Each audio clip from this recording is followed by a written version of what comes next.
Outgoing wrestling federation of India के president और BJP MP Brijbhushan Sharan Singh के अगेंस्ट वुमेन रेसलर्स के साथ सेक्सुअल हैरेसमेंट के केस के बारे में हम आपको अपनी एक वीडियो में ऑलरेडी बता चुके हैं। जैसा कि हम जानते हैं कि इंडिया के top wrestlers were protesting for their justice in New Delhi, लेकिन till now there is no sign of relief. 28 मई को जब न्यू पार्लियामेंट बिल्डिंग की इनॉग्रेशन हो रही थी, तभी प्रोटेस्ट पर बैठी वुमेन रेसलर्स को दिल्ली पुलिस ने फोर्सफुली हटाने की कोशिश की। इस केस से रिलेटेड जो लेटेस्ट अपडेट आई है वो ये है कि Delhi police today filed a 1000-पेज chargesheet against wrestling body chief and BJP MP Brijbhushan Sharan Singh over sexual harassment charges levelled against him by the female wrestlers. साथ ही पुलिस ने 500 पेजेस की कैंसिलेशन रिपोर्ट भी फाइल की है in the minor's case against Mister Singh. Police ने recommend किया है कि माइनर द्वारा फाइल किए गए सेक्सुअल हैरेसमेंट केस को कैंसिल कर दिया जाए and told the court that no corroborative evidence have been found in the investigation. Police के बिहाफ में फाइल की गई चार्जशीट में offences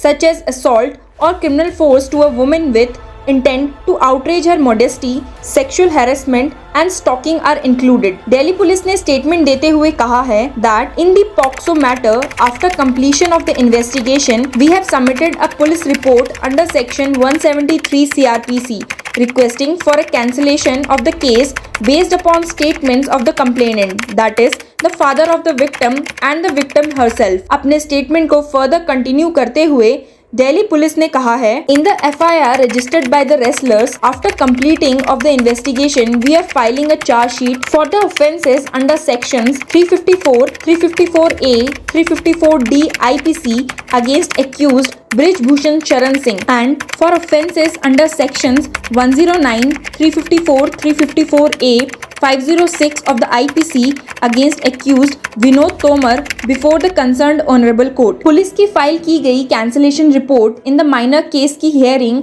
4 जुलाई के लिए शेड्यूल की गई है। जैसा कि आपको पता होगा कि union sports minister Anurag Thakur पिछले हफ्ते ही रेसलर्स से मिले थे और उन्हें एश्योर किया था कि 15 जून तक चार्जशीट फाइल हो जाएगी, जिसके बाद रेसलर्स ने अपना प्रोटेस्ट सस्पेंड कर दिया था। साथ ही वुमेन रेसलर्स ने रेसलिंग फेडरेशन ऑफ इंडिया से अर्ज किया है to form an internal complaints committee headed by a women, a proposal approved by mister Thakur. साथ ही गवर्नमेंट ने मिस्टर सिंह और उनके एसोसिएट्स को अलाउ कर दिया है to contest the upcoming wrestling body elections. The wrestling federation of India will go to polls on July 6। लेकिन क्या आपको नहीं लगता कि वुमेन रेसलर्स के इस केस में कुछ ज्यादा ही डिले हो रहा है? लेकिन क्यों? Share your views and keep following law chakra.